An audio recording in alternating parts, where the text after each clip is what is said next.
Hello everyone, I am Venkatesh. I have prepared a video about how to prepare for NET and JRF by following scientific process. So let me tell you that I have qualified NET and JRF in education and also I have qualified NET in sociology. So this video is primarily based upon from my own experience, whatever I have gathered. So for preparing NET and JRF, first of all we have to think that we have to plan, we have to implement, we have to evaluate ourselves so that our whole process will be effective. So in my opinion, preparing for NET and JRF is not so difficult what we think. It's very easy, but your planning should be properly made so that it will be easy. So first of all, I will tell you scientific process means the process should be systematic and the process should start with a problem and it should end with some conclusions. So when we say about scientific process, we have to follow systematic procedures.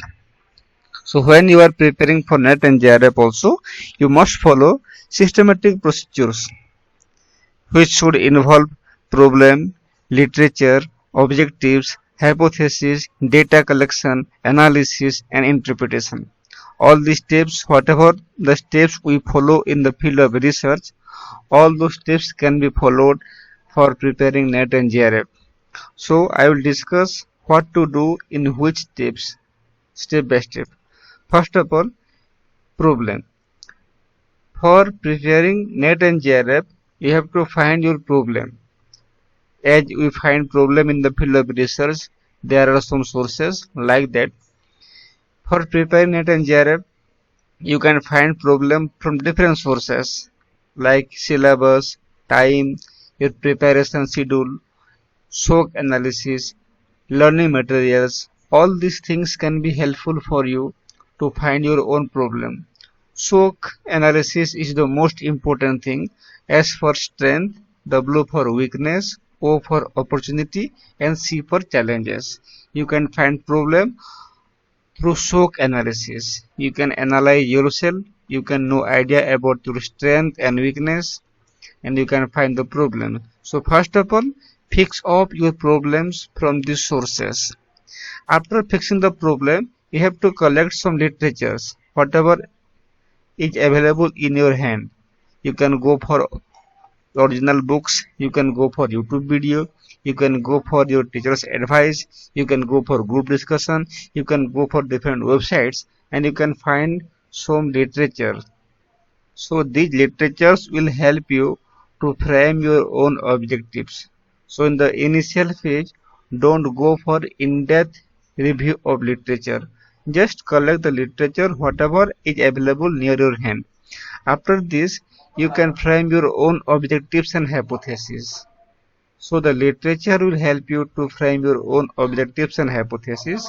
So you have to frame your objectives in terms of the syllabus, in terms of the learning materials, in terms of SWOT analysis, in terms of duration of the course completion.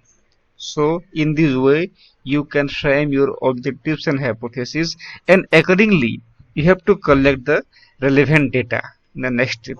So this step includes all these things. You have to go for original books in depth. You have to go for YouTube video. You have to go for different websites. You have to go for your teacher's advice. You have to go for group discussion. You have to go for Google. In these steps, you can collect the data for your preparation. After that, you have to go for analysis and recording. After collecting essential data, you have to analyze each and every data either objectively or subjectively. You can go for objective, you can go for subjective analysis. This depending upon you, whatever is feasible for you, you can go for that. And also you have to go for introspection. You have to analyze yourself. You have to evaluate yourself. And another way is there, you have to keep the question papers of the previous years in one hand And in other hand, you have to keep the percentage of your data. Whatever data you have collected, you can analyze your data with the previous year questions. How the questions are framed, from which portions, how many questions are coming, you have to analyze all these things. Then you have to go for interpretation of the data. You have to make your own glossary, and in that you have to keep all the short notes with easy explanation, which help you to understand the concepts, because for qualifying NET and JRF the concept clarity is very important. So you have to make your own short notes, and in their short notes you have to shortly define the important concepts concerned to your own subject matter. And after that, making the short notes, you have to share with the peer. Without sharing, it may not be available in your mind for a long time. So when we share something, that keeps in our mind for a long time. So try to share your own things with your peer groups. Try to discuss with them. In this way, you can prepare for NET and JRF effectively. And all these tips should be followed, but there should be some precautions. I have to tell you 10 points here. The first one is you have to follow SWOT analysis. You have to analyze your strength, weakness, opportunity and challenges in a systematic manner.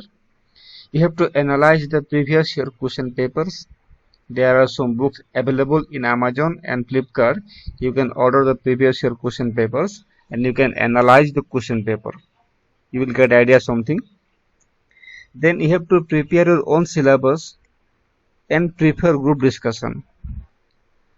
As per your plan, as per your problem, you have to frame your own syllabus. Then as per your own syllabus, you have to make your own notebook separately. For different papers, you have to make your own short notes, and in the short notes, you have to define each and every concept alphabetically in a systematic order and in a clear description so that anybody can easily understand it. So understanding is much more important. Then you have to devote sufficient time for preparing for NET and JRF. Maximum 3 hours, not so much time is required for preparing NET and JRF. Just give maximum 3 hours, but those 3 hours should be based upon full concentration. Then you have to prefer or focus more on understanding rather than knowing. There is a difference between knowing and understanding. So try to prefer understanding. Understand each and every concept so that you can easily define it. When you know something, you can recall.